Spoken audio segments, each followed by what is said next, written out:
Salut à toi, bienvenue dans cette toute nouvelle vidéo d'Heroes Mindset. Je suis très content de te retrouver dans cette vidéo parce que pour moi c'est une vidéo aussi importante. Bon, tu me diras, je dis ça je crois à chaque vidéo, mais finalement peut-être que chaque vidéo est importante. Pourquoi en fait celle-ci elle est importante? C'est que pour moi la vie elle est très binaire. C'est-à-dire que tu n'as jamais pour moi 36 000 possibilités. Si tu reviens vraiment à la source des choses, tu as souvent que deux possibilités. Soit noir, soit blanc, soit oui, soit non, le yin, le yang. Voilà, souvent tu n'as toujours que deux possibilités.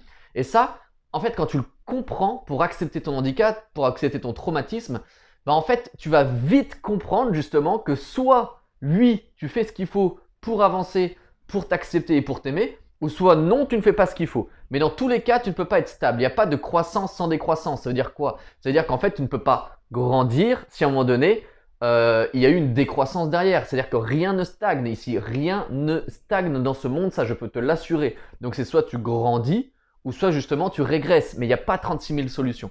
Donc le fait d'avoir conscience de ça, aujourd'hui déjà la première question à te poser, c'est ok, est-ce que par exemple dans mon quotidien, dans mes schémas de pensée, dans ma gestuelle, dans mes postures, peut-être aussi dans mon alimentation, dans le sport que je fais ou que je ne fais pas, dans mes habitudes de manière générale, est-ce que en fait j'avance sur ce chemin pour mieux accepter mes séquelles physiques et mieux accepter mon accident, ou est-ce que je régresse? Et en fait, il y a la réponse est forcément une de ces deux solutions-là. Tu ne peux pas être neutre dans cette solution-là. Et si tu es franc avec toi-même, si tu es un peu éthique avec toi-même justement, si en tout cas tu essaies de prendre du recul sur ta situation, tu vas vraiment pouvoir répondre à cette question.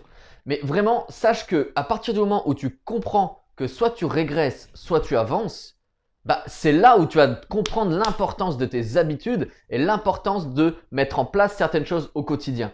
Parce que qu'est-ce qui se passe? Quand tu mets des choses en place au quotidien et que justement ces choses-là sont bonnes pour toi, sont bonnes justement pour t'aimer davantage, pour accepter tout ce qui s'est passé justement dans ton passé, et ben en fait, tu ne peux pas régresser. Parce que même si tu subis un échec, même si tu as l'impression des fois que c'est difficile et que c'est dur, en fait, tu avances. L'échec, c'est pas une régression, un échec. L'échec, c'est comprendre que cette manière-là n'a pas fonctionné, donc je vais faire autrement. Donc l'échec est pour moi un pilier de l'avancement en termes de psychologie, surtout dans le fait d'accepter son traumatisme et son handicap. Donc vraiment, cette petite vidéo-là est vraiment pour essayer de te faire prendre conscience, de te remettre en question et vraiment te poser cette bonne question-là. C'est ok, est-ce que dans mon quotidien, j'avance? Est-ce que dans mes pensées, j'avance? Est-ce que je fais ce qu'il faut pour avoir de la croissance? Ou en fait, non, je me rends compte que je fais pas ce qu'il faut et que je suis plutôt en décroissance parce que mes relations, ça va moins bien, mon amour-propre, ça va moins bien aussi, mon ego est de plus en plus présent, etc. Donc vraiment, cette vidéo est faite pour ça. C'est pour t'interroger une minute sur ton avenir, tout simplement. En tout cas, j'espère que tu as apprécié et je te dis à tout bientôt. Et n'hésite pas à lâcher un petit commentaire si ça te fait plaisir ou à me donner ton avis. Moi aussi, du coup, ça me fera plaisir ou un petit like. Allez, ciao, ciao.